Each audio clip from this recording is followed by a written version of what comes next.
அம்பை, அம்பிகை, அம்பாலிகை ஆகிய மூவர் காஷி ராஜாவின் மகள்கள். அவர்கள் திருமண வயதில் வந்ததும் காஷி நாட்டில் ஒரு பெரிய சுயமரத்துக்கு ஏற்பாடு செய்யப்பட்டது.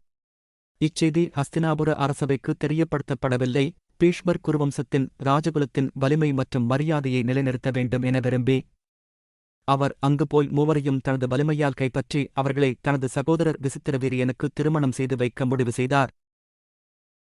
அம்பையின் காதல். அம்பைக்கு சுயம்பரத்துக்கு முன்னரே சால்வ ராஜாவுடன் காதல் இருந்தது. சால்வனும் அவளை காதலித்தான்.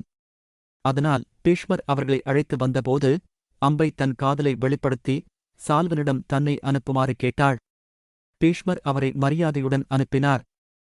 ஆனால் சால்வர் அவளை நிராகரித்தார். நீ பீஷ்மரால் வென்று கொண்டு போகப்பட்டவள், எனவே நான் உன்னை ஏற்க முடியாது என்று கூறினார். இதனால் மிகுந்த மனவலி அடைந்த அம்பை பீஷ்மரிடம் திரும்பி வந்தார். நீயே என்னை கர்த்தாவாக கொண்டு போனதால் நீயே என்னை திருமணம் செய்ய வேண்டுமென்று அவள் கூறினாள். ஆனால் பீஷ்மர் தன் பிரம்மச்சரிய விரதத்தை எண்ணி அதனை மறுத்தார். அப்போது அம்பை நான் எத்தனை பிறவி எடுத்தாலும் சரி, உன்னை அழைக்க மட்டுமே பிறக்கப் போகிறேன் என சபதமெடுத்தாள். அவள் காட்டில் சென்று கடுமையான தவம் செய்தாள். இறுதியில் பரமசிவன் அவளுக்கு தரிசனம் தந்து ஆசிர்வதித்தார். அம்பையின் மறுபிறவி சிகந்தி.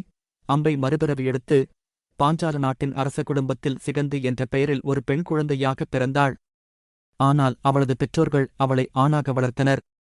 சிறிது காலத்துக்குப் பிறகு அவளுக்கு ஒரு யக்ஷன் ஆண்மை சக்தி கொடுத்து உண்மையாகவே ஆணாக மாற்றினார்.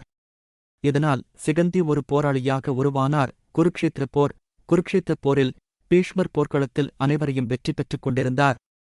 ஆனால் அவர் தான் ஒரு பெண்ணிடம் எதிர்போர் செய்ய மாட்டேன் என்று ஒரு கொள்கை வைத்திருந்தார். இதை கவனித்த பாண்டவர்கள் அர்ஜுனுடன் சிகந்தியை பீஷ்மருக்கு எதிராக நியமித்தனர். சிகந்தியைப் பார்த்த பீஷ்மர் விலகினார். அதைப் பயன்படுத்திய அர்ஜுனன் பீஷ்மரை அம்புகளால் வெட்டி நிலத்தில் வீழ்த்தினார்.